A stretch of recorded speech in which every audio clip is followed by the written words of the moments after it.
Carlson hopes to die by these 50 countries, differing so much in race and religion, in language and culture. It is a big idea, a new world order. Well, I know they're lying. They tricked me once, but they're not going to trick me twice. The time is now.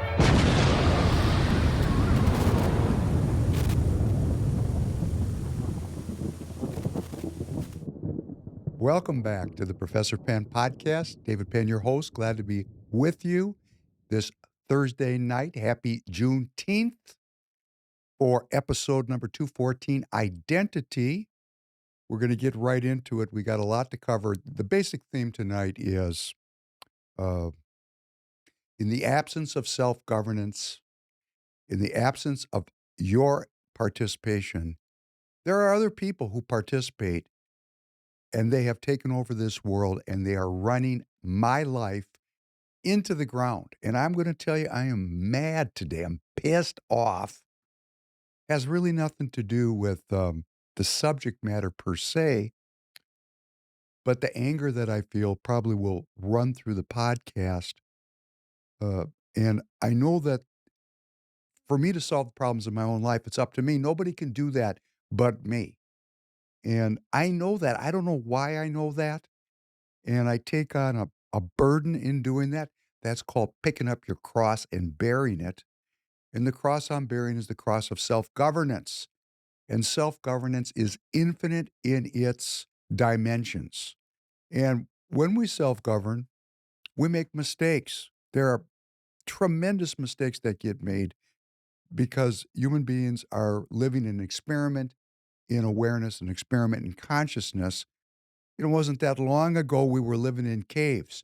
And in fact, I'm not sure that this whole enterprise has been a success. The whole program could have been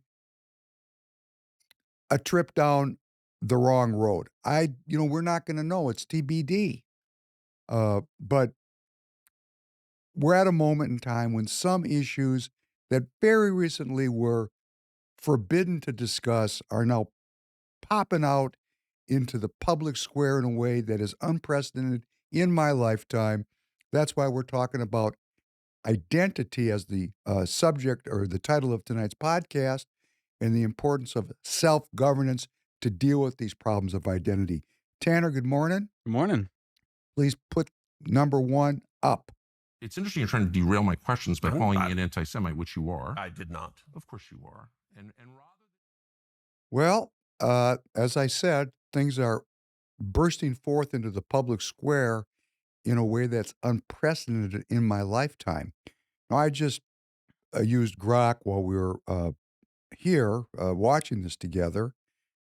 And this is Grok. I said, Grok, how much money has Ted Cruz received in his political career from the America-Israel Political Action Committee, which was a subject that was covered on this podcast with Tucker later on? And according to Grok, since 2013, Ted Cruz has received somewhere between $2,058,763 to $2,358,763 from AIPAC and various groups that are pro-Israel. So since 12 years, what is that? 12 years, it's, call it 10 years for easy math. It's $230,000 a year. Ted Cruz might be a lover of the Jewish people, a lover of Israel. Great. Fantastic. But that doesn't mitigate the question, what is going on here? And, people are going to call me anti-Semitic. I'm Jewish. I pray in Hebrew. I'm an American-born Jewish person. And I am questioning what is going on here myself. And if you've watched the previous 213 podcasts, this is not a new subject that, I've tried to deal with. What is the identity of being Jewish? What is that identity? How is it the same or different than being Israeli, being an Israeli? How, if you're an Israeli, what does that mean? Does that mean you're necessarily Jewish? Because I'm going to tell you, there's a lot of people live in Israel today that are not Jewish. There's Palestinian Christians, there's Palestinian Muslims, the Druze are there.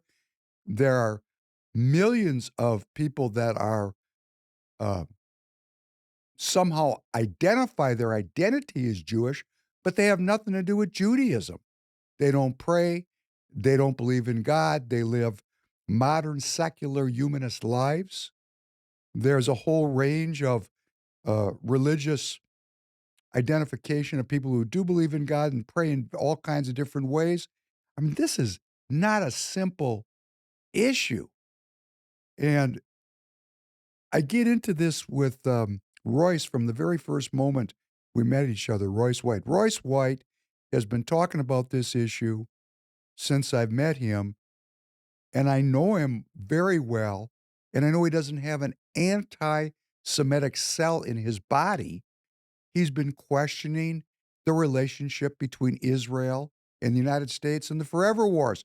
And here's Tucker, who I've been watching. You know, Tucker Carlson has been on television almost my entire adult life. This guy popped out when I was young.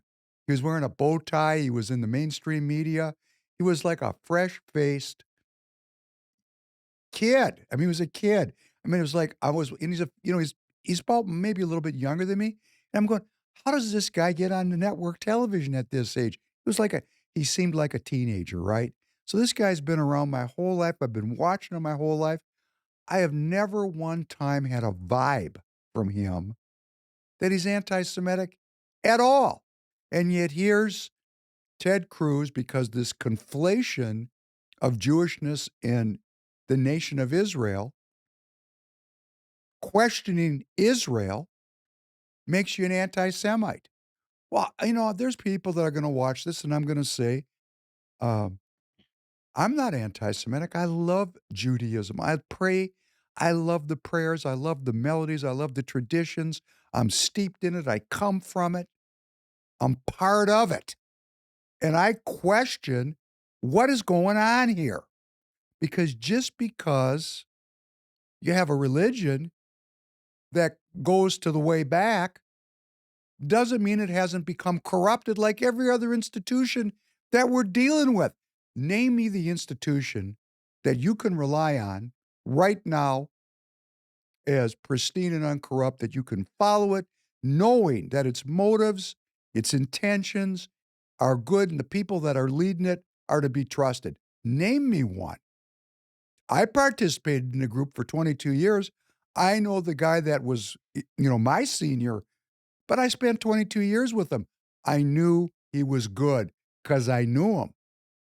I know those institutions exist, but they're few and far between, and they're based on the people who are in the power positions.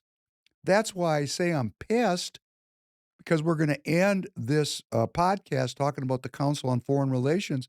I'm reading the names of people, and these people, because they graduated from Harvard or Yale, or they were born into money, somehow they're supposed to be better than me.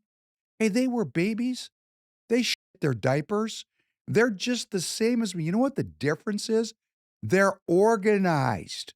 They're organized in their effort to create one world economy, one world government, one world currency. We're going to cover it next week. The Stablecoin Act passed the Senate yesterday. We are living through a period of change that we don't even know what's going on, and that's our fault. These people are organized. And the Jewish people, or the secular Jews, or the Zionists, or the Marxist Zionists, whatever their identity is, they organized. And why did they organize? Why? Why did they organize? Why did they organize? They organized because they were being horribly discriminated against. And they organized, and then there were people in Great Britain, in England, in the empire, who saw an opportunity. An opportunity. See, you go, you used me. No, if you used me, I used you too. It's a user-usee relationship. See, at the core of this thing, again, is the British Empire. Go take a map and look at the borders, the borders of the countries. Have you ever looked at the borders of the countries in the Middle East? No, not really. Take a look at it. Uh, the country of Iran has organic borders. The country's borders are mountain ranges. So the country looks natural. There's no straight lines on its borders. But you look at the country of Jordan, for example, or Iraq, for example. These borders were drawn by cartographers, anthropologists working for politicians. And the empire, the British Empire, they are masters of this, slavery, drugs, and piracy business model. These people got money. It was about power and money. And they figured out how to organize countries and populations for their benefit, their users. But then there was also people in those countries that wanted to be in on the grift. So the British Empire figured out how to rule because they're rulers, the king is a ruler, how to rule over populations and get the maximum amount of resource out with the minimum amount of investment in. That's a good business, right? Maximum out, minimum in. Mm-hmm. They're masters of it. I'm not. I haven't figured out how to do it. These people figured out how to do it. And the reason they're able to do it is they don't view humans as children of God. They're not believers in God. Oh, they got a church, the Anglican Church, but they don't believe in God. Okay, I'm talking about the core of that. I mean, how could you have a business model that was based on slavery, drugs, and war and say you believe in God? You could say you believe in God. It's a great cloth of faith to hide who you really are, and that's what they did. And we got the same thing going on here in our country. But the British ruled over, with the French, with other colonial powers, ruled over the Middle East, extracted its resources, and they pitted all these different groups against each other. And then, just to be sure, it would be a forever war. And I'm at the point now where I'm thinking, man, these people had a long vision. Because you get the Shias and the Sunnis hating each other, and they did. And you get the Shia groups and the Sunni groups within intra-groups hating each other. For example, the Hashemite kingdom of Jordan, the Jordanian king, the Hashemites formerly were the rulers of Saudi Arabia. Do you know that? No. You don't. The House of Saud was put into power with help by the British. They drove the Hashemites out of Saudi. They drove them out of Arabia. It was called Arabia. It only became Saudi Arabia when the House of Saud took over. The British helped the Saudi family drive the Hashemites out of Arabia, and they took over the holiest sites in Islam, Mecca and Medina. I mean, the British helped do that. I mean, and then they put the Hashemites on the payroll. I mean, probably the most reliable, sycophantic supporter of the West in the Middle East is King Hussein of Jordan. I mean, this guy, I think, is like Oxford educated. I mean, it's just, I was driving in, we're positioning F-22 planes in Jordan, getting ready for whatever happens next with Iran. But the Jews were horribly discriminated against. I mean, this is my family. It's my family experience. The killings, the robbings, the rapings, stories that I know are true. You're going to tell me it's not true. I'm going to tell you, you don't know what you're talking about. It is true. I'm going to believe my grandfather's stories more than you telling me my grandfather is a liar. I'm sorry. My grandfather had no reason to lie to me. I knew my grandfather. He was an honest, hardworking man.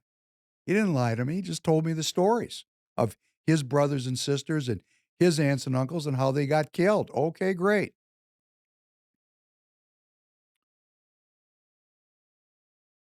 The Jews had to get out of Europe. That's all there was to it. And there was people in Great Britain who wanted to lay claim to Palestine. You know, the French had a claim through Catholicism, the French Catholics, they had a claim. You know, the Turks had a claim through Islam. The Russians had a claim through Christianity. Those Anglicans, they didn't have a claim. They didn't have a purchase on it. They said, hey, we're going to restore the Jews to the Holy Land.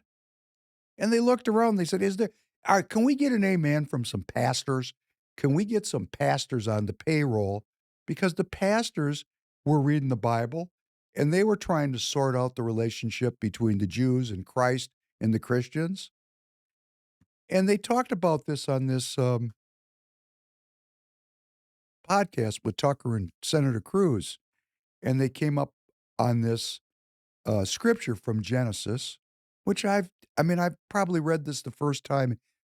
I know I read this in Hebrew.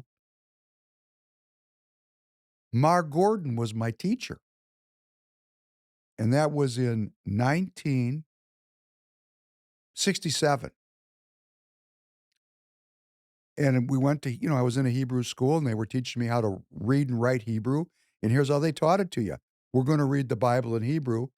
And he'd walk around with a ruler. And if you weren't paying attention, he gave you a good rap on the head because you're reading the Bible after all. Got to pay attention. There's no kidding around when that holy book is open around them old timers. Did you ever go to church and get smacked around for not paying attention? No, I went to a Lutheran church. Oh, well, that was so modernized of you, right? That's not the way I was brought up. And in Genesis 12, it says, I will make you into a great nation. This is God speaking to, at that time, Abram, who became Abraham, the founder of the Abrahamic religions. God said to Abram, I will make you into a great nation. I will bless you. I will make your name great, and you will be a blessing. I will bless those who bless you, and whoever curses you, I will curse. And all peoples on earth will be blessed through you. Somehow, on the way to the forum, this became part of the reason why there had to be a nation of Israel backed by the crown, which, the Rothschilds were involved in that. We've talked about it on the podcast, the Balfour Declaration, 1913, where the British government promised to the Jews their own homeland in Palestine. That was engineered by the Rothschilds, allegedly Jewish people. I never met any. They might be putting on fill-in every day. I don't know. But that's certainly not the rumors about them. And I've watched YouTube videos where Baron Rothschild has bragged about how his family engineered the Balfour Declaration, and that was done to lay claim to Palestine as a colonial enterprise. It was done because, these things are done for a range of reasons. But at the core, what really happened was a forever war was established. A forever war. Something like, I don't know, the United States since 2000 has spent somewhere between $8 and $12 trillion fighting these wars against Muslim nations.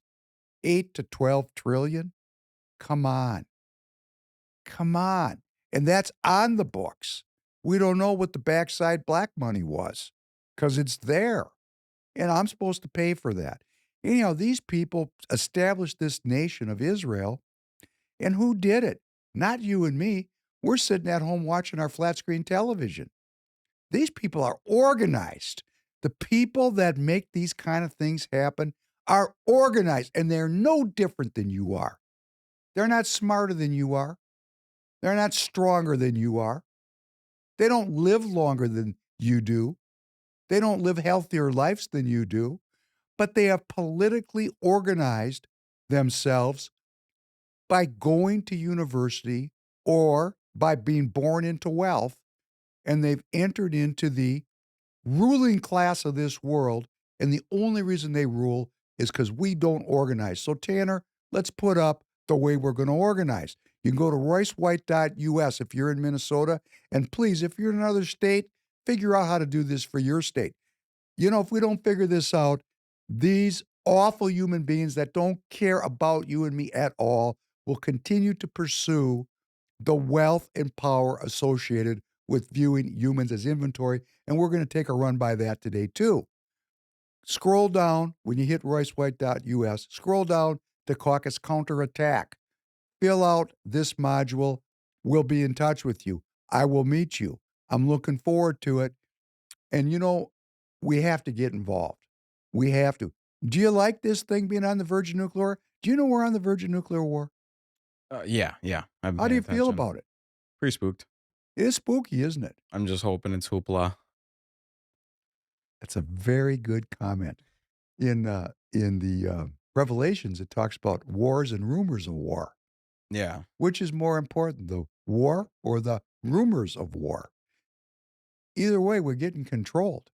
So, we have to break out of this thing. And I just want to comment on this as a Jewish American. I will make you into a great nation. I will bless you. I will make your name great, and you will be a blessing. I never read this, that it was the nation of Israel. I never read it that way. First of all, when I read it the first time in 1967, Israel was not that big of a deal. It was hanging on by a thread. I thought it was about the nation of believers. I thought it was about the people who believe in God, because the one true God, the one God, because that's what Abraham brought to the world. That was his great contribution, that he acknowledged that there was one singularity, one God, and that God didn't demand child sacrifice. That was Abraham's gift to the world. And I never thought about it as the nation of Israel. The nation of Israel is a confounded identity. It is a nation no different than Zimbabwe or Nigeria or Morocco or Tunisia. There's nothing special about it. This is a psyop because of another psyop that it rests upon, that the Jews are God's chosen people. Okay. The Jews who believe in God choose to believe in God. It's not God. God can choose me all I want, but if I want to sacrifice my children, I'm going to be spit out and rejected. It's up to me to give up my addiction to sin. All God did was lay out a path of peace and well-being. And then what do we do as humans? Everything but peace and well-being. Because guess what? It's a test. And I'm failing, and you're failing, and the whole enterprise is an F. Humanity is getting an F. But hey, as my friend in Mexico says, in Alejandro down in Mexico, it says this to me, it's not over till you leave the table. We're still sitting at the table. As long as we're sitting at the table, we still got to play. So what do? I'm seeking to put down my addiction to sin, because that's something I can do in my own life. That's a cultural change. You see, the Marxists understood, Gramsci understood, that nothing's going to change unless culture changes. Oh, would that have something to do with transhumanism, transgenderism, and all the other great contributions the left has made to our culture since I've been born? Because none of that was really there before I was born. One that's really big for my generation, I don't know if you're aware of this, but my generation likes to rip on America because, quote unquote, it has no culture. So that's very interesting that you're bringing this up, because I wonder if that's also intelligently designed to completely strip us from our own sense of culture. We're going to talk about that. Yeah. It's engineered. It's not accidental. You see, these people are organized. Well, we're sitting here enjoying tonight's podcast, and I'm going to watch it with you, I hope, because the funny thing is, I don't know what I say. So when I watch it, it's kind of a first experience for me too, which I enjoy. But they're organized, and we're not organized. And that's Dan Schultz's great sadness, that he's been working to organize conservative And that's not the right word anymore because the identity of conservative is now a jump ball. We got the Mark Levins. There's precinct strategy. Go there. Dan Schultz's brainchild. Go there. Learn everything you need to know to get into the game of politics. You know, I'm watching the conservative movement, the MAGA movement, the American nationalist movement. It's tearing itself apart because the identity of it is unclear. The identity of it is unclear. What are we finding out? Well, see, now I've known this the whole time. That's why they don't like me in the Minnesota Republican Party. Because I know we got a bunch of parasites in the party that are part of the British business model of slavery, drugs, and piracy. And they wrap themselves in the cloth of Christ, in the tradition of freedom and human well-being and the American republicanism, and that's not who they are. And when you call them out because they are organized, it is we citizens who are not organized. You know, in 1 year, we could sweep all these people away. 1 year, because we still have a ballot box. And as we learned in the last presidential election, whether it's rigged or not, if enough people show up and vote for freedom, freedom will prevail. And then we're wondering who is President Trump. Well.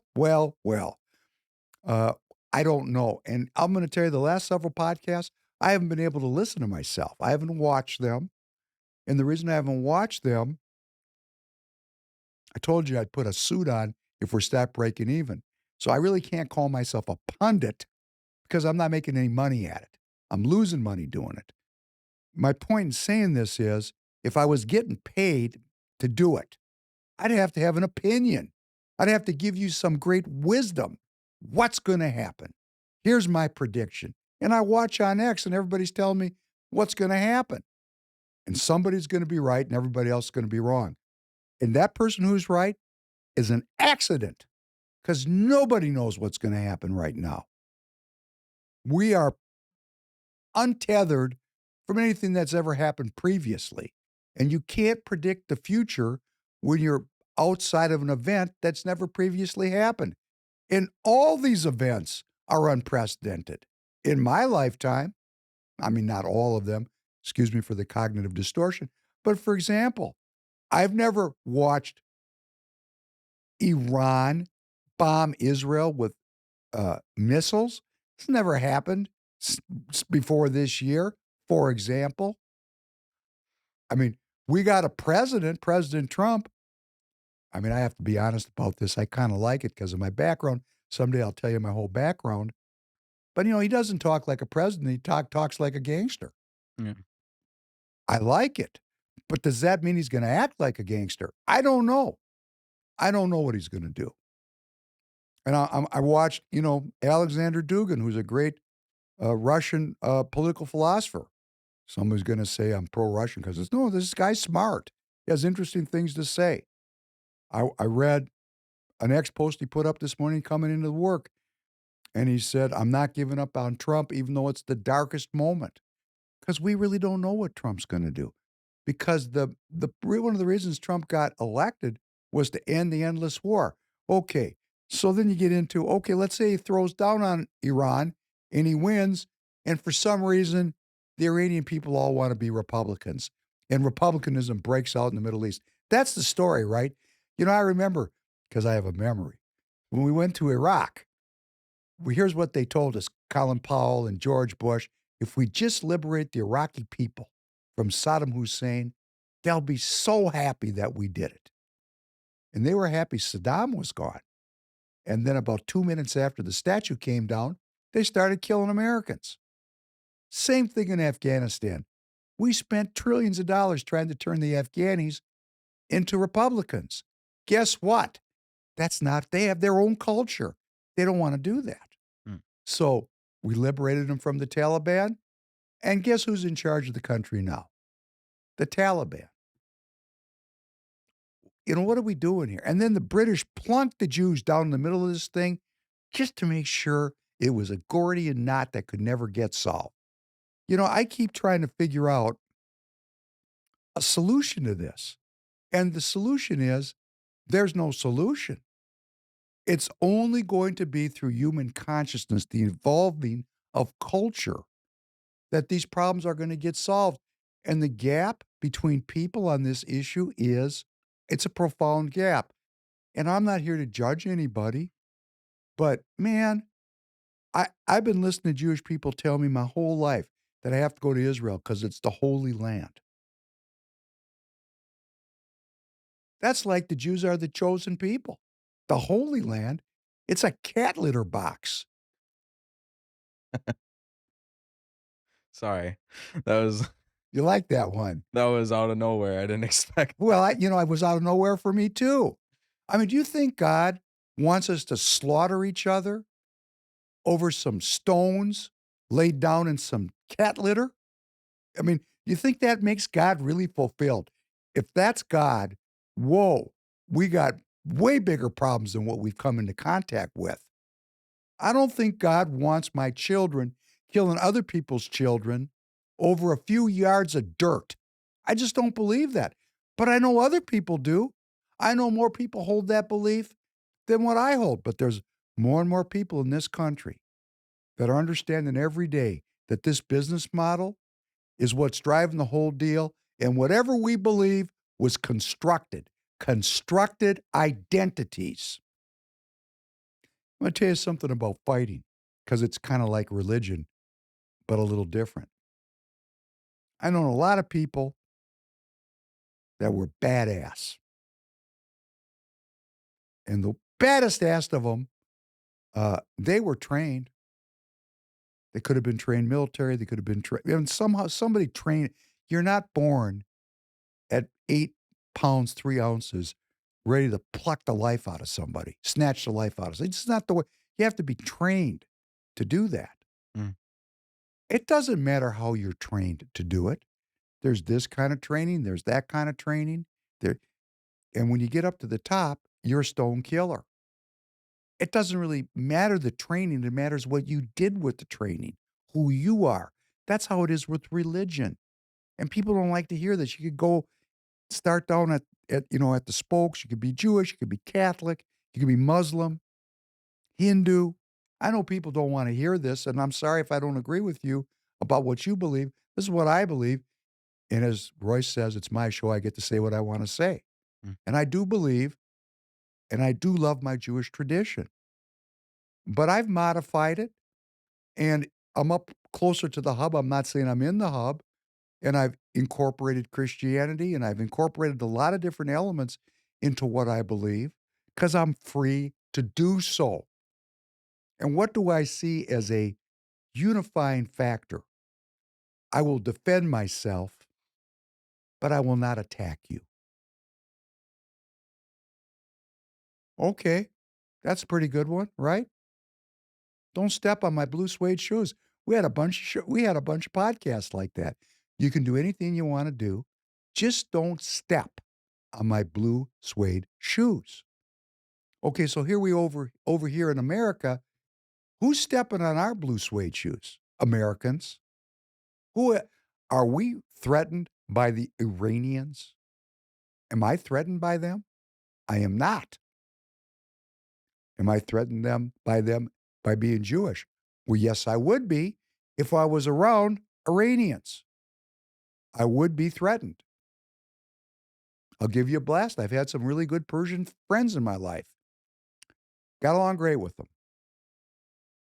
They came to America also to escape the endless war, just like my family did. And here we are. All these people have come to America to escape the British business model and the endless war. We all came here to do that, to live lives of peace and prosperity. And somehow our country has been weaponized into the ultimate purveyor of the endless war. Whoa. Do you think that happened by accident? Well, we're going to read a bunch of names at the end of the podcast that make sure that this continues as it is. And they can do it because you and I don't take the simple step of walking into a Democrat or Republican political committee, joining it without telling them what we believe.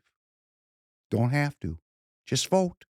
You know, when 300 people are in a room and there's a vote, they can't get your name written down. But when you want to run your mouth like I did, oh, they know exactly who I am. So I'm doing that role. My role is to be out in front as a salesman for the search for truth. You just got to go, get involved, and vote in South Carolina. Vote to get rid of Lindsey Graham. Do it at the endorsing convention. Oh, you think that'll be embarrassing for Lindsey when the Republican Party of South Carolina chooses not to endorse him for his Senate run? Now, that's not going to happen because we're not organized. But if we got organized, that's what would happen. And when we're not organized, the people that we're going to read their names at the end of the podcast, forward deployment of tankers, U.S. Air Force tankers, all of them are in the Middle East now or around the Middle East deployed, because if you're going to keep fighter jets in the air, you have to have tankers. That's kind of a tell that things are getting very serious. Israeli officials, a nameless Israeli official, was nice enough to tell CNN that Israel's assault on Iran was premised, quote unquote, on their belief that the United States will eventually join the war. Why is that? Could it have something to do with the $2 million plus that Ted Cruz took in from AIPAC? And Ted Cruz is the defender of the Jewish people. No, he's the defender of the Israeli government.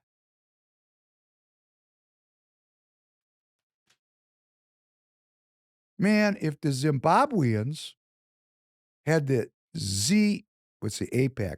It'd be the ZPAC, the Zimbabwe American Political Action Committee. Man, people's heads would blow off their shoulders. They wouldn't put up with that at all. Let me give you another one. And I know this is going to take some heat. You don't have to tell a Jewish person what to do. We know. Sorry. I'm going to tell you the truth, the insider truth. This is kind of cultural knowledge, right? Nobody ever had to sit down and tell me what to believe. I was raised in the culture. I know what to believe. I have so much pain talking about this because of the culture I grew up in. And I know there is a truth that every Jew in Israel could get slaughtered because the people there fighting, and Ted Cruz said that to Tucker Carlson. And that's why this is such a Gordian knot. Every Jew in Israel could die if America withdrew its support from Israel. Not only could they die, it will be likely they died. I remember Royce, in his last Senate run, said, let's have unrestricted immigration for any Jew that wants to leave Israel. Let's bring them to the United States. Let's give, we're not coming up with any ways out of this other than more violence. So there's this presumption that I'm reading, like somehow if we decapitate the Iranian regime and all the Iranians are going to jump up and say, bravo, and all their Islamic training, the culture they grew up in, is going to go away. They're all going to become Americans overnight. Are we really supposed to be that stupid that that's what we believe? I'm reading Mark Levin. Let's decapitate the regime. And if we're not going to do it, let's let Israel do it. What happens next? What happens for my grandchildren or my great-grandchildren or my children?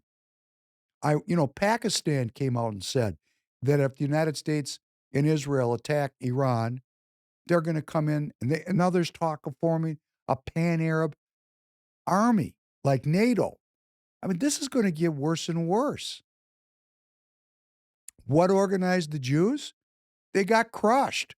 What's going to organize the Muslims? They're getting crushed. And there's over 1 billion of them. Is anybody thinking this through other than just see the whole story in all the politics? It's just a diversion. The money's getting spent. The military's getting funded. I don't know what President Trump's going to do. He might not even be in control of the deal. That implication is being said. And Trump, he's trying to bluff his way out of this deal. He puts up a tweet, everybody should immediately evacuate Tehran. And hundreds of thousands of people immediately hit the road. Because, Trump's got that wild man thing.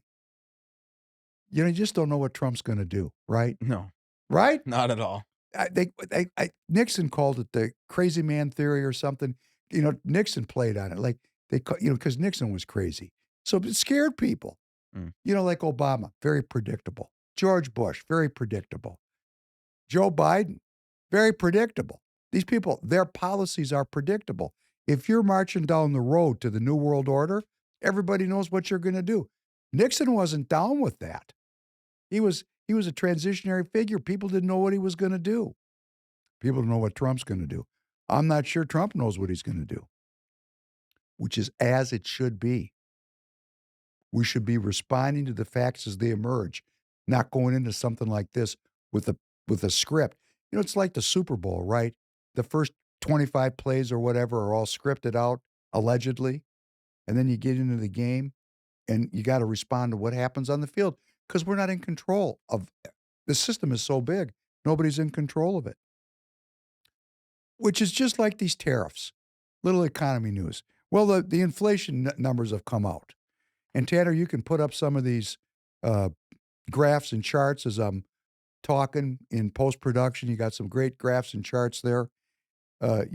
President Trump was going to put the tariffs on, and inflation was going to blow through the roof. The numbers are out. Look at that. There's no inflation. And I'm in the game, so I'm going to tell you why there's no inflation. Sorry. The Chinese ate most of these tariffs. The Chinese and the steamship companies absorbed most of it to keep some business. In the immortal words of someone whose name I do not know, a half a loaf is better than no loaf at all.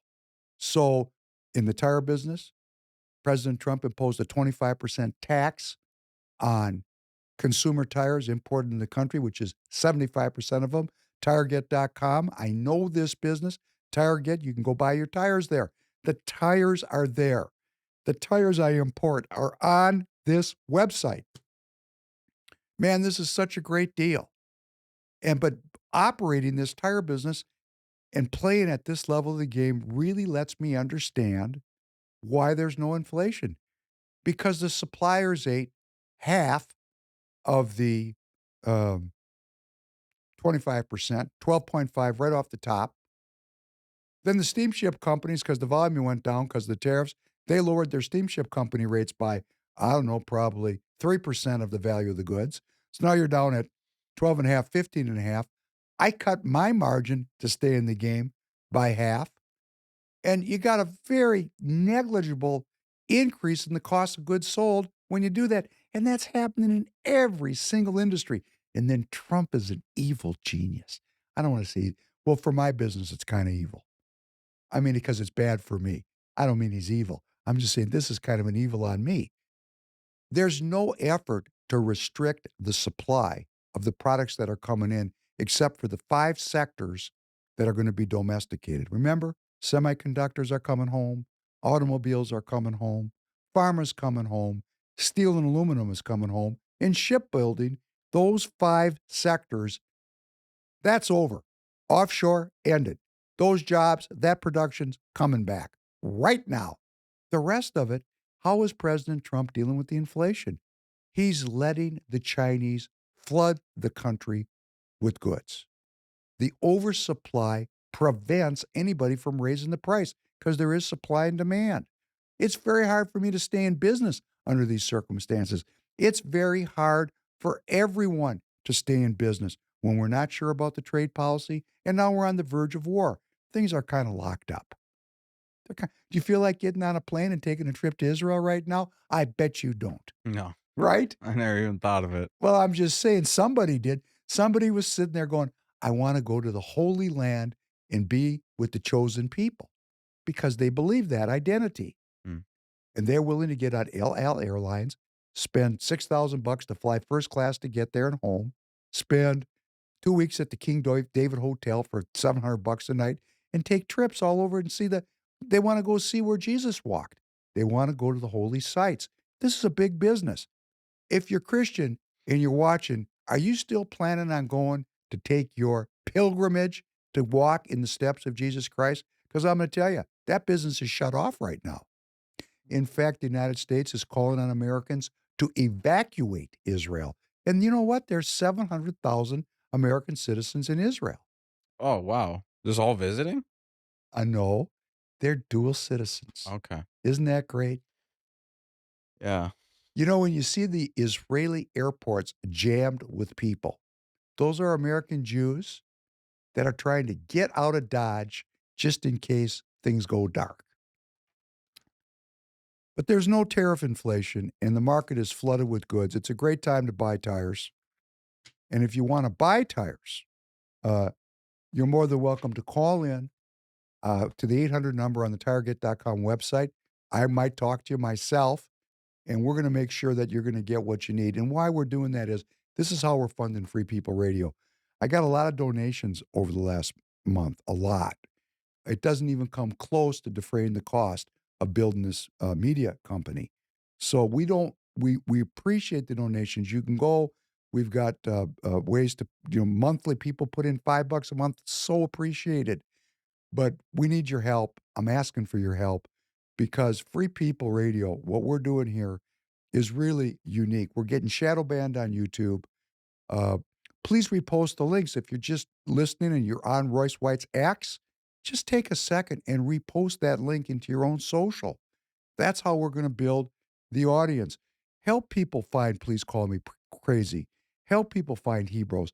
Help people find our social media sites like the Professor Penn podcast on Getter or Prof Penn podcast on X. I haven't been posting very much on X this week because I don't know what to say. And I'm going to tell you, like these economists, every single economist said, we're going to have a big spike in inflation. They're all wrong. Why? Because it's not math. Economists are trying to turn the human will into a science to be monetized. And as long as you and I are free, they have no idea what's going to happen next because the system is too big. And if somebody predicts it right once and then twice, the third time, they're going to be wrong. Wrong. It's a pseudoscience, economics, a pseudoscience. And now I'm starting to realize that the data is meaningless because I'm watching how the game is getting played. I mean, really watching it carefully. We have that thing, lies, damn lies, and statistics. Everybody's using statistics. I'm going to give you a statistic. I'm trying to overcome my own addiction to sin. Take that statistic to the bank.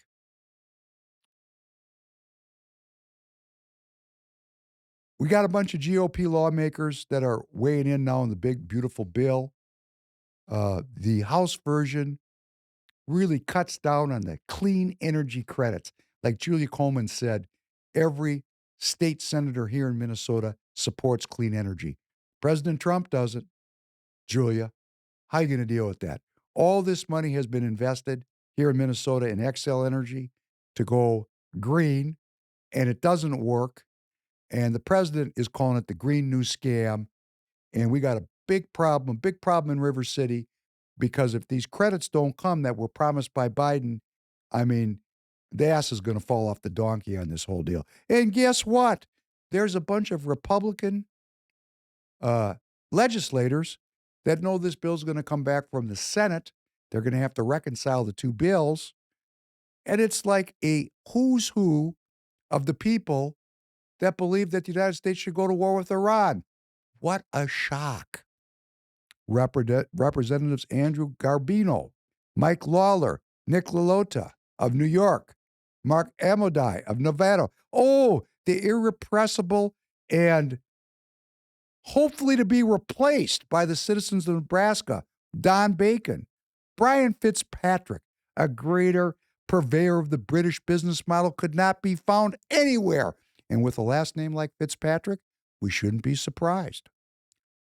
Rob Bresnahan of Pennsylvania, Gabe Evans of Colorado, Young Kim and David Valadeo of California, and Thomas Keene of New Jersey. I mean, these people, I mean, it's just, they're for green energy. They are totally fine with the debt getting run up, and they support the war with the Russians, and they want to go to war with the Iranians. And they call themselves Republicans. Well, that's their identity. That's what we're trying to sort out. Identities.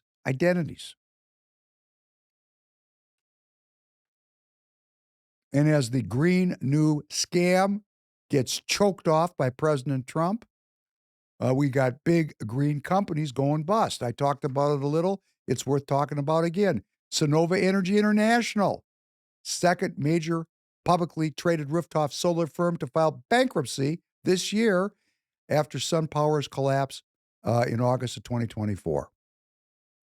Big bankruptcy, big one, big bankruptcy, listing between 10 billion and 50 billion in liabilities and assets. They don't even know what their money is. They laid off 718 people. And guess why? Because the credits aren't coming for you to put solar panels on your roof. It's all part of the same program. We're at a moment almost like it's a diversion because the underlying thing is AI and data centers, and that's going along in robotics and biotechnology. That's going along. We're arguing about the periphery, and the core is moving ahead unimpeded. And part of that core and what's driving the whole thing is these people that we're going to read their names at the end, they just think there's too many people. Too many people. We got that great clip of Jane Goodell, the PhD scientist who grew up, through the academic system and spent her time in Africa studying the great primates. And she's on YouTube. You can go find her, Goodell, Godell, talking about wouldn't it be great if we reduced the population? And she gives a time frame where there was 500 million people alive on Earth. She said life would be so much better. What happens to the other 7.5 billion people? Yeah. Well, they're not going to be here. How are you going to get rid of 7.5 billion people? Well, one way to do it is U.S. fertility rates are at an all-time low. This is another sticky women. Women, I am not trying to undermine women's rights. My mother was on the front lines of this thing. There's nobody more important, from a legal standpoint, cultural standpoint. There's the Gloria Steinems, but I'm talking about the people that did the dirty work of making things happen in their communities. Nobody was more important than my mother in the struggle to achieve the liberation of women. And I am a supporter of that. But the baby did get thrown out with the bathwater because fertility rates are at an all-time low. Yeah. Okay, so women have decided to do something else. And, if it happens in politics, it happened for a reason. And we could do a whole podcast just on all of the machinery that was put in place over 100 years to convince women to do something like I'm the chosen person and I need to live in Israel, in the Holy Land. That's a psyop. I'm just sorry. Wherever a believer is, it's the Holy Land. Wherever. Wherever. You want to convince people for an endless war? Convince them that, everybody's got to be in Israel. You want to convince women that they don't need to have babies and they don't need to engage in what's gone on for hundreds of thousands of years, that things need to change. Uh, you provide that, and it's a very mixed bag, and I don't want to get any more deep into it because I know I'm going to get smoked. But I have 5 kids. I didn't buy the 2-kid per family thing. I have 5. And when people get down on me, I paid for every one of them. I didn't take any assistance. And I worked my ass my whole life. And they all went to college. And they're all productive, contributing members to the society. And they all called me on Father's Day. So great. That's the way it goes down. I'm kind of thinking about this. I don't know. Maybe this is a little bit of conspiracy theory land, but we're under 500 million of a total population in the United States, and I would say that this whole like lowering the population, the fertility rate is a isolated thing within America. Where I mean, in European countries, same thing, kind of, but you have other countries that they probably won't take on this thinking. So how effective is depopulation when you have majority of the populations under a culture that would not be okay with just not having families anymore? Is it more of an attempt to get rid of the patriot? We're on the verge of nuclear war. Uh, the people that are least prone to buy this are traditional cultures. Yeah. In Iran, the women wear burqas. I grew up in a Jewish culture where women didn't sit with the men when we prayed. They sat in a separate area of the synagogue in the back of the bus behind a curtain called a mechitza. Traditional cultures are not buying this. You are correct. Yeah. You change the culture through all kinds of means. Mass immigration. Bring the people into the West, where many of them will adopt Western values to get on the payroll. You assault that culture. You demonize that culture. Islamophobia. I see you're getting a moment of clarity now. No, I was just itching my eye. Sorry. Looked like a moment of No. clarity. You know, the people that are least prone to uptake this strategy are living in traditional cultures. They live in Africa and the Middle East. Take a look at how the West in China treats Africa in the Middle East. The endless war, the cannon fodder that these people endure. And then we blame it on them. In other words, we went in, they were fighting before we armed them with modern weaponry. How many people can you kill with a spear? Yeah, not too much. How many people can you kill with a nuclear bomb?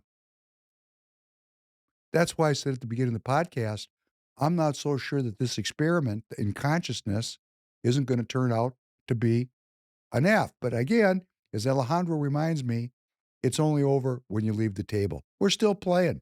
There's still time to change this. But here, New York moves to allow assisted suicide.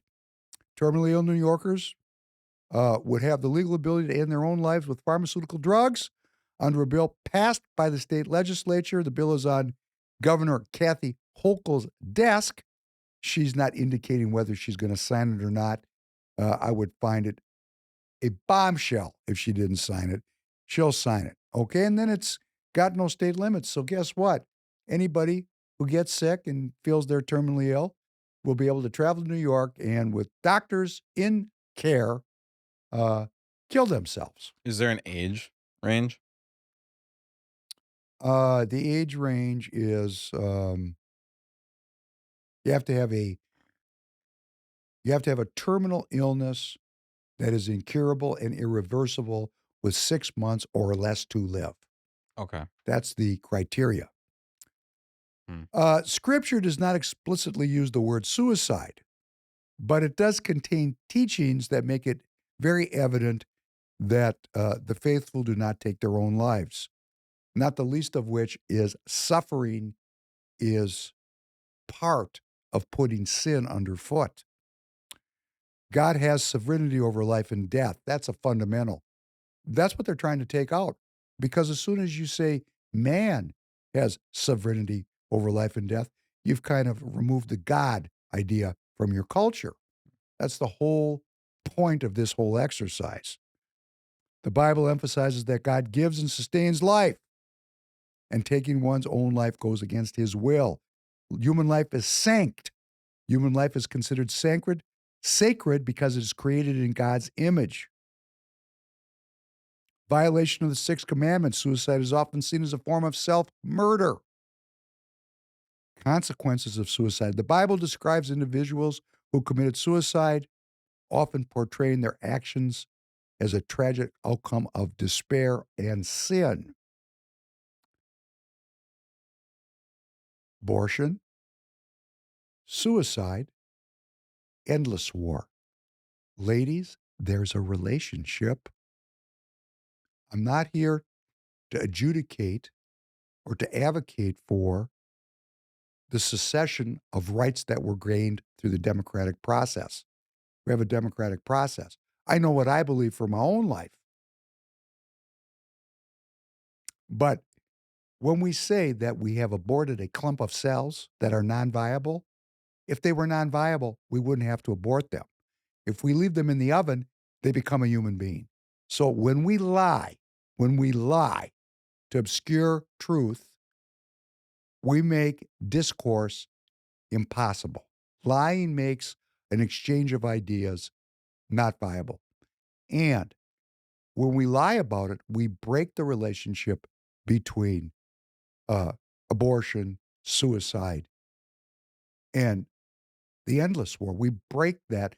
We lose the opportunity to see that we're living in a culture of death instead of a culture of life. And ladies, let me just make an I statement. I get used all the time because I'm a good person. I don't like being used.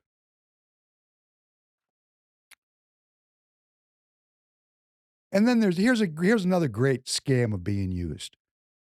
There is a thing called carbon capture. Doesn't that sound great? Get the CO2 out of the air, which is a scam to start out with. Trees do that. Correct. But there is a thing called carbon capture, right? Oh my gosh. And there's all these tremendous private, public infrastructure projects now to capture carbon to save the planet from global warming. Isn't that great? Doesn't that sound great to your generation? We're going to get the CO2 out of the air and we're not going to die because, the emission of CO2 is going to kill the planet because of global warming. Isn't that great? But you know what they're doing with the CO2 and all these public-private partnerships? They're removing it from the air and they're putting it underground in pipelines and they're piping it to oil fields that are played out and using it to frack. That's what they're doing with it. That's that's reality. I mean, this is how deeply duplicitous the bags are that get elected to our government because we're too lazy to get off the couch and save our own lives. Maybe we'll talk about that in more depth. I'm running out of time. That makes so much more sense though, because I was sitting there, I was like, you would save money, you would make resources for lumber if you just use that money instead of building all this infrastructure, just plant trees. You would accomplish the same Trees are thing. killing the planet. Oh my, is that what they say these days? Yes. What the That's okay. one of Bill Gates' biggest initiatives. That trees are killing the planet. Agriculture, Al Gore. Farming is killing no, it was John Kerry. Agriculture is killing the people. Yeah. Organic agriculture is bad. I mean, these people are so dependent on us to be lazy. To me, because I study it and I read, these people are actually, if it wasn't so serious, it's actually funny. It's humorous. Just think of the depravity of this. They're teaching us that CO2 is going to destroy the planet because of global warming. They have all these phenomenal technologies to capture CO2 emissions to save the planet, and then they build pipelines to take the captured CO2 to plate out oil fields to frack the remaining oil out of the ground. Yeah. It's great. This is back in the day, this would have been a great Saturday Night Live skit, actually. It's that funny. I think it's scary that history is not going to look nice for us. Like when we're, how do I explain this? I'm really bad with my words. Like when we are in history 100 years from now, we're not going to look good. These people were trying to build infrastructure to do what trees already do, and they just do it naturally. Oh, this culture is killing their babies, helping themselves kill themselves, are continuously fighting wars. We are not going to look good in history. Like when everything plays out and it's hundreds of years from now, we are not going to look good. Hundreds of years from now, there won't be any history. It's called Chronocide. You were talking about not having a culture. Yeah. I actually have a whole section on that in tonight's script. You were quite prescient in talking about that. Of course, I'm going to run over. We're going to have to come back to this in the future. But there is a very concerted effort being done to eliminate culture, to make everybody no culture. Yeah. Because what is culture? Culture is a codified set of beliefs, ideas, rituals that traditionally were established to enhance longevity. Like you learning how to hunt. Yeah. Where does that come from? It comes from the way back so that people didn't starve to death. It's a skill, right? Yeah. It was taught to you by someone taught it to you, correct? My father. and somebody taught it to him, His father. and somebody taught it to him, His father. and back and back and Yeah. back we go. But they want to eliminate that now. It's called Chronocide. An Orwellian information war is being waged against ordinary people. Facts derived from experience, common sense, or critical thinking become misinformation or hate. Knowledge handed down through generations is denigrated as unscientific old wives' tales or prejudice from an intolerant past. The young are mostly the ones targeted by this propaganda, and they are encouraged to reject time-honored truths. State-led behavioral psychology operations, PSYOPs, bewilder and frighten people, detaching them from settled knowledge and understanding. Safetyism suffocates culture by replacing festivities steeped in heritage with managed events. Bonfire nights are canceled if there's a wind blowing. Could cause a forest fire. You know? Yeah. I played hockey without a helmet. I rode my bike into my 40s without a helmet. It makes a lot of sense. What? Because I'm screwed up, right? Dehumanizing architecture. I was just looking at a piece of architecture in New York City. No windows. Oh, yeah. Oh my gosh. I have that conversation a lot with my friends. I mean, dehumanizing architecture. Just, it's so. Wait, so this has been a thought of idea for quite a while, down to the detail of just making buildings no character. That, oh my gosh, this is scaring me a little bit because I've always kind of thought about this being a thing because I've noticed it, especially like with McDonald's. What happened to the red fun roof with the fries over top? Now it looks like a great office building everywhere. And now you're just kind of confirming it for me. Well, while we're talking about this, you can put up a picture. It's called the Long Lines Building in New York. You can put up a picture. It's called the Long Lines Building. Take a look at this piece of architecture. The expropriation of people's property and assets, transferring all the wealth to the elites. That's called inflation. The World Economic Forum tells us you'll own nothing and be happy. But someone's going to get your money. Generational inheritance is going to end. That's because of the exorbitant tax on inheritance. Farms have to be sold. Mass migration has led many people to host countries. They feel marginalized and alienated. But the one that's really going to do it is rapid technological development. AI is going to, once we get addicted to it, look at this building. Isn't this incredible? Doesn't that seem a little bit dehumanizing? It's terrifying. What is it for? Nobody knows. There's urban legend that it is a national asset for spying. It's a spying outpost. It was originally built for the phone company, allegedly. Who knows? Who builds a building like that? Yeah. Anyhow, the real one that's the most dangerous is AI, because when we become addicted to AI, it's going to tell us the truth, right? We're going to trust it, and it's going to tell us whatever truth it wants us to hear. Sanctuary state governors are doubling down. Why? Because we the people are not involved in politics. I mean, who knows if California is Democrat? Who knows if Illinois is really Democrat? We don't know. We don't know. That's part of the problem. We don't know. The governors are doubling down, fighting back against Trump. And what they're saying is they're going to protect the illegal immigrants. It's Pritzkers and, Newsoms and, Hochuls, because this immigrant population is critical for them to monetize. And what does Trump do? Trump does something that's just ballsy.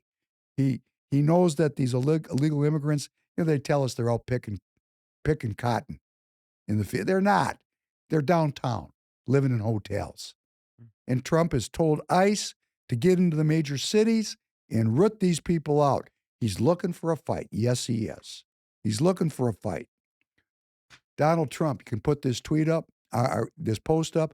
Our nation's ICE officers have shown incredible strength, determination, and courage as they facilitate a very important mission, the largest mass deportation operation of illegal aliens in history.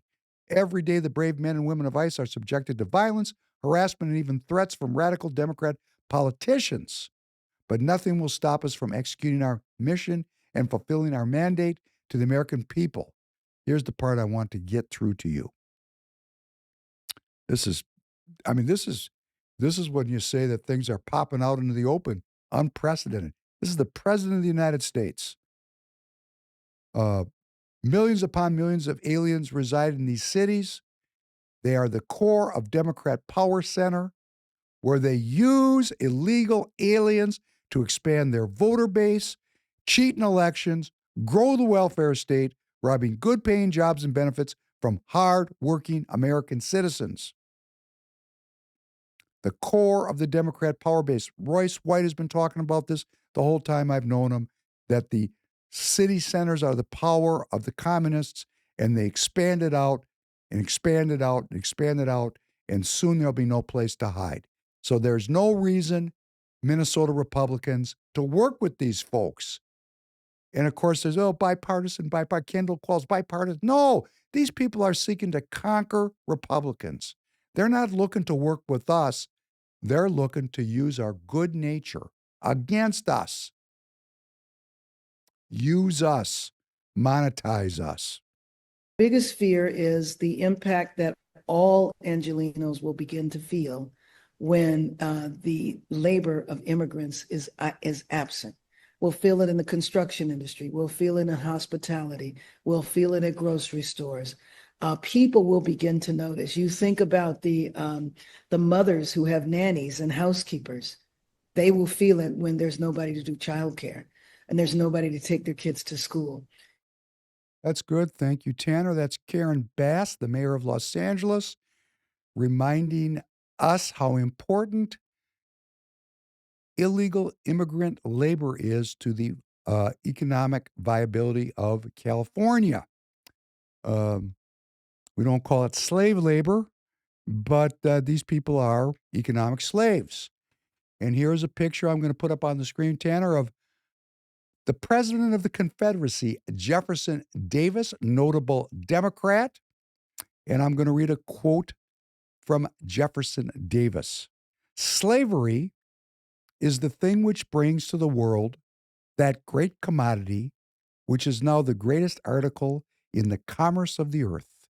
It is the great agricultural interest of the South, and the export which furnishes to commerce its great amount of exchange. In other words, the sale of cotton is a very good business, and it depends on slavery. Well, I have to say, at least in the South, it was the greatest commodity on earth. In California, it's your nanny. Do you get that out there, kids? You know, the South went to war to preserve an economic enterprise of intergalactic proportion. They're going to war out there for these illegal immigrants so that there's somebody to cut your lawn. Yeah. It's very personal, isn't it? Selfishness abounds. We got this big problem in the MAGA movement. Terrible, terrible problem in the America First movement over this Iran war thing. And Marjorie Taylor Greene, who phases in and phases out for me, has come out, unlike most of the people, including myself, because I just don't know what to say. She's jumped out there and she's broken ranks, and she's becoming increasingly vocal about what looks like the inevitable American involvement in the war there. And she is being brutally honest about how she feels. She's basically saying that if you're for this war, you're not down with the program.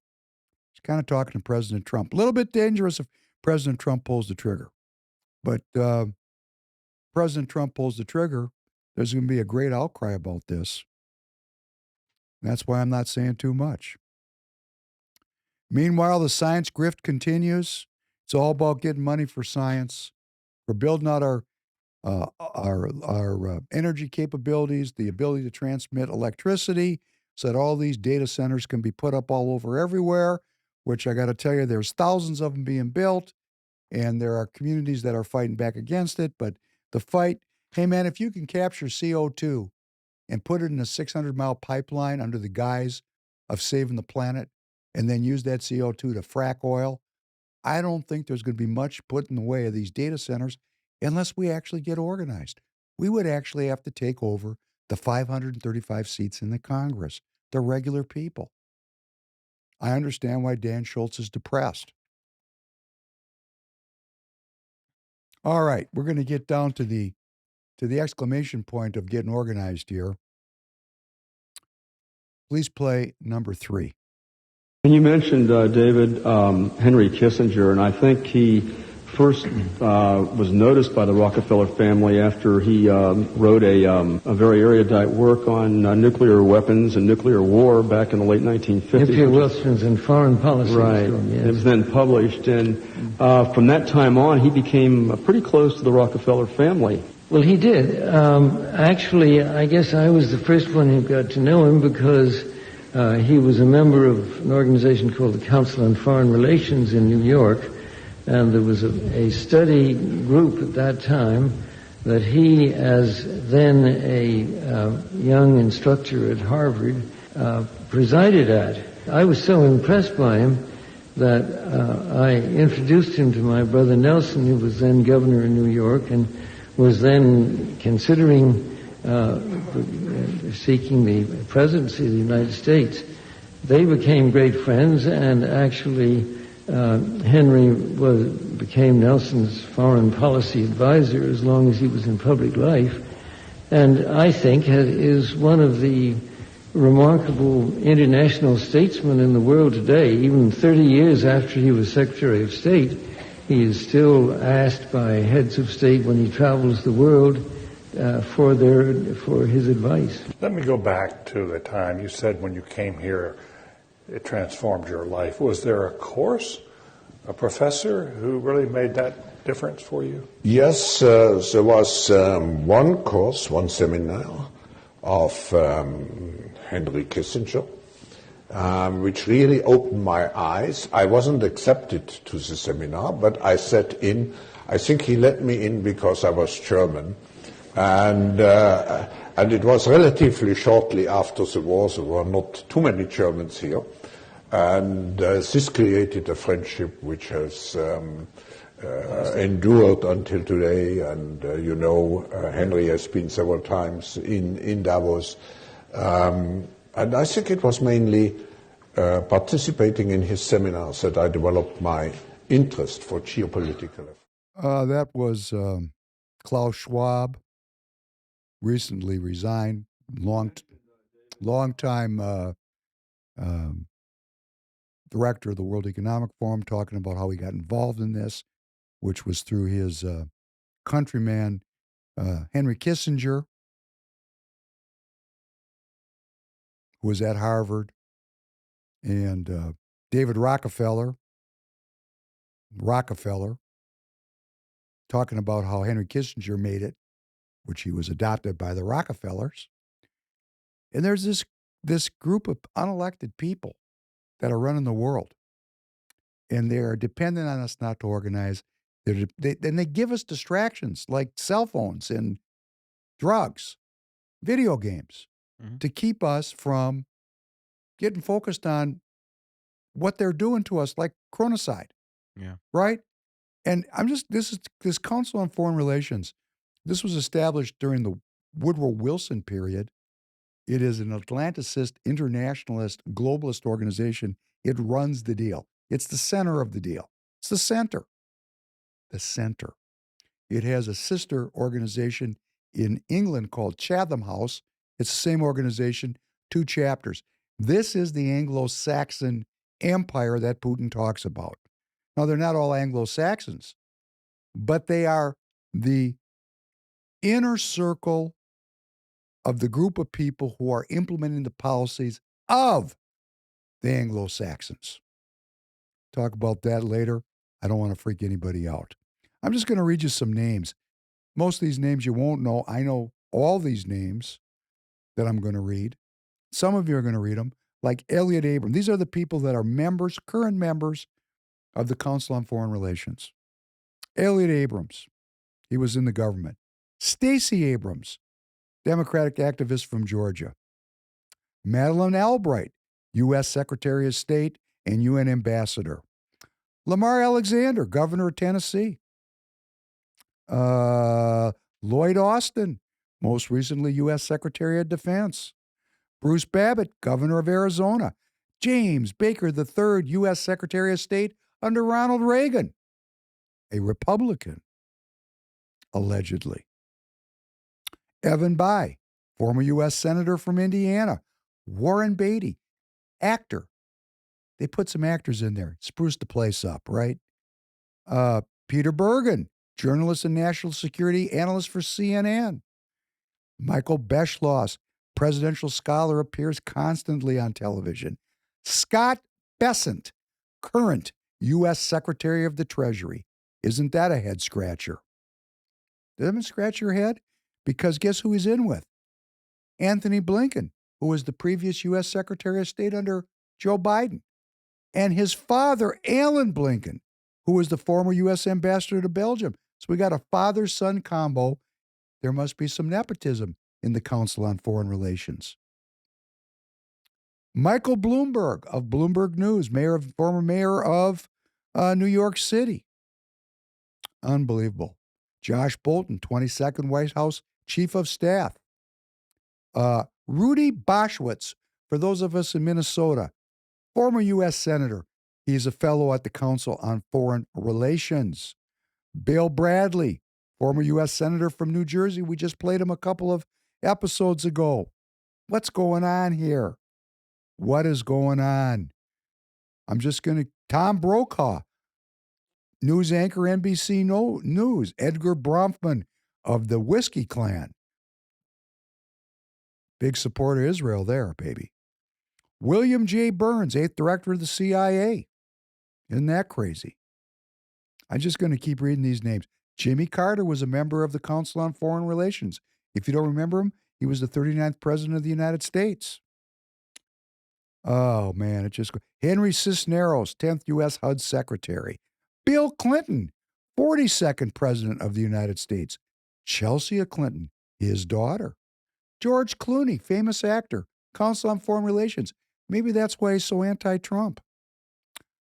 Richard Cohn, Washington Post columnist. Katie Couric, former CBS and NBC News journalists. William Daley, White House Chief of Staff. Jamie Dimon, the chairman and CEO of J.P. Morgan Chase, the biggest bank. Wow, he's on the Council of Foreign Relations. It's just unbelievable. It just keeps on going.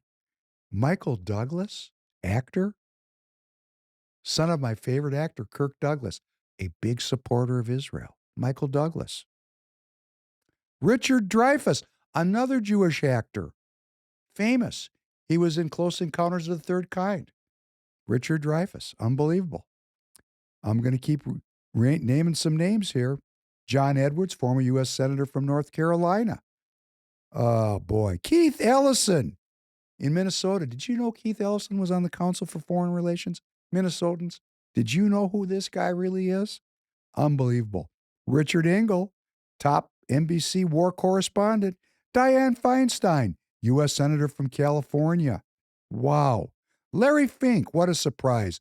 BlackRock CEO. I'm shocked. I'm horrified. Tom Foley, Speaker of the U.S. House of Representatives. And Tom Friedman. Oh, they always run him out there.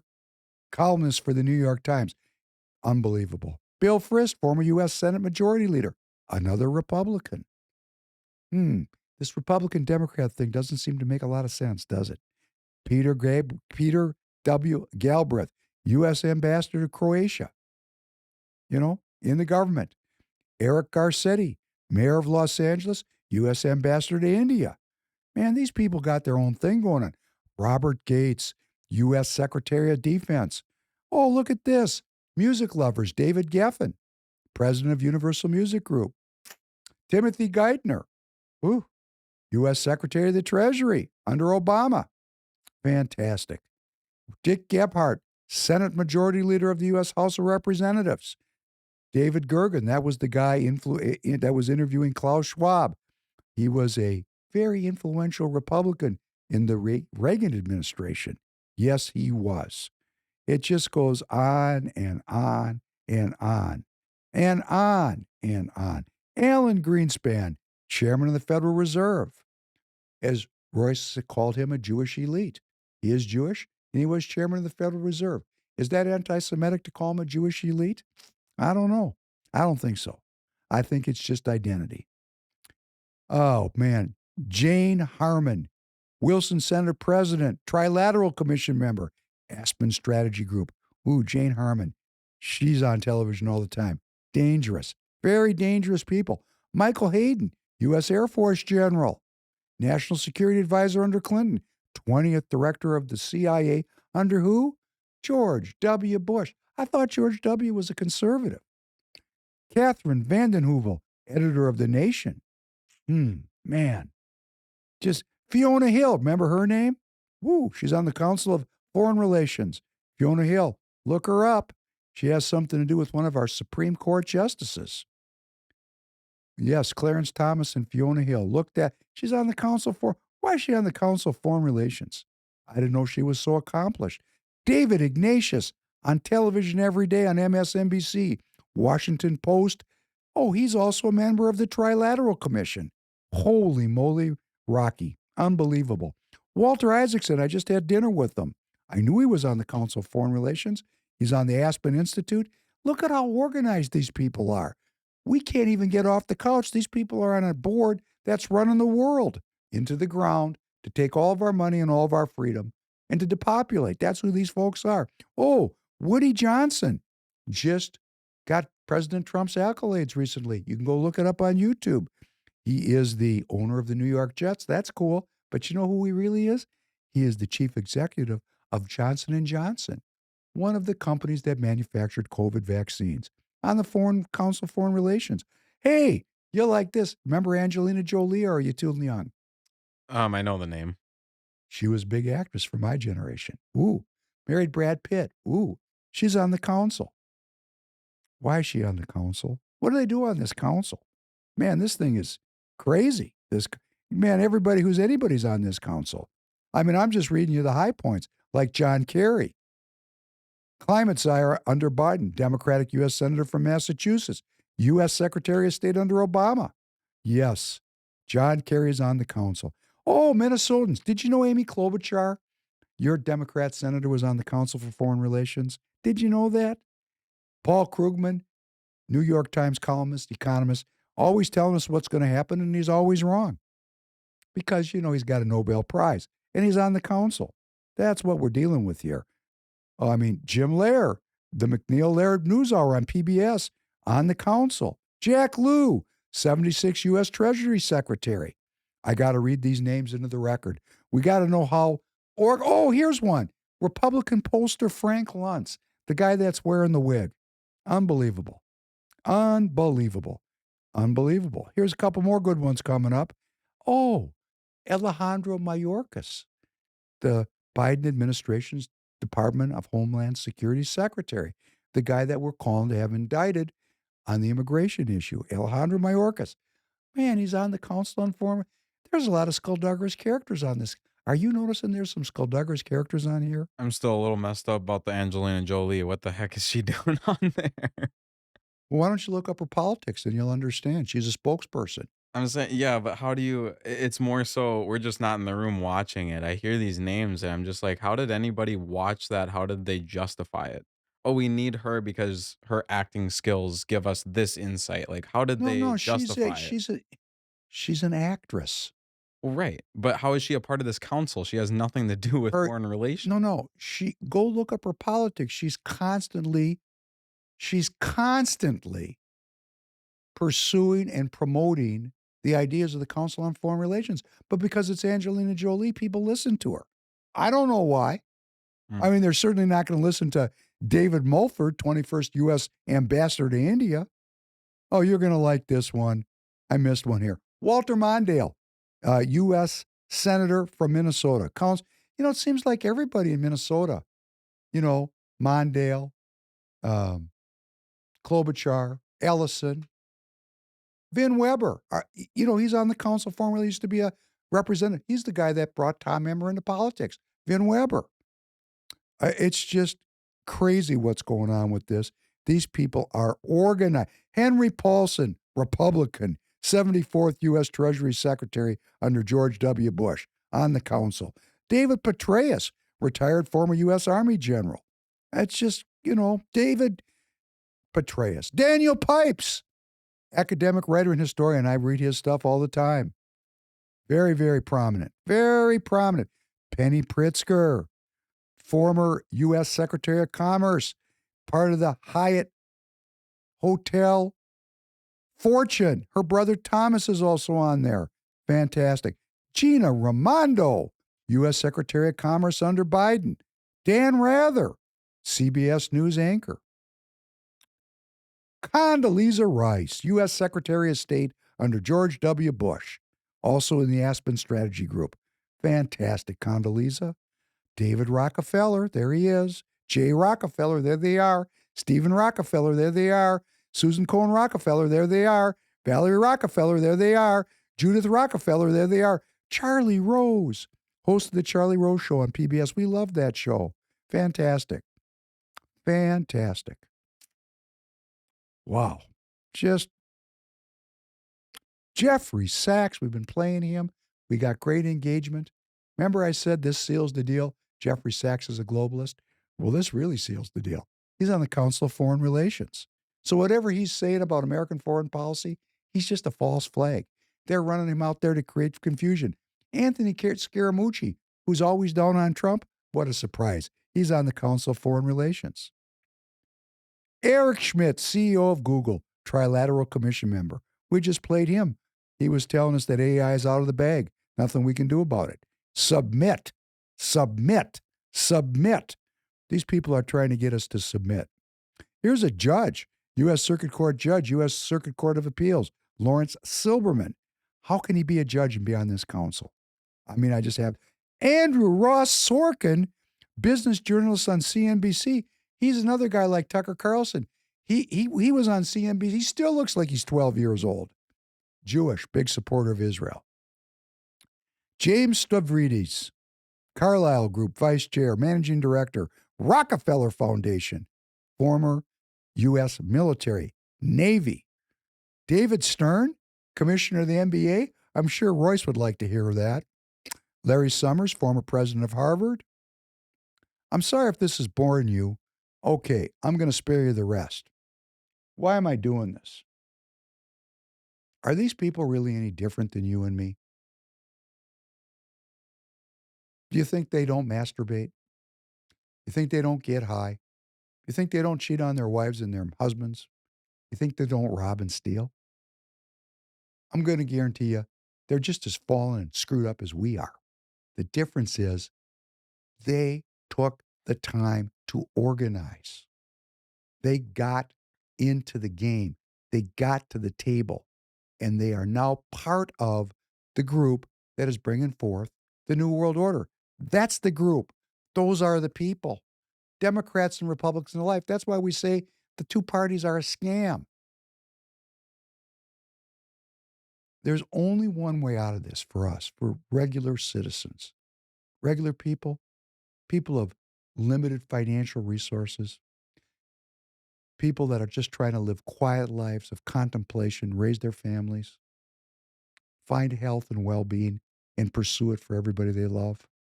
We're going to have to get involved in politics. And if we all got involved, if all of us, if all 300 million of us said, we're getting involved tomorrow, these people would be like lint.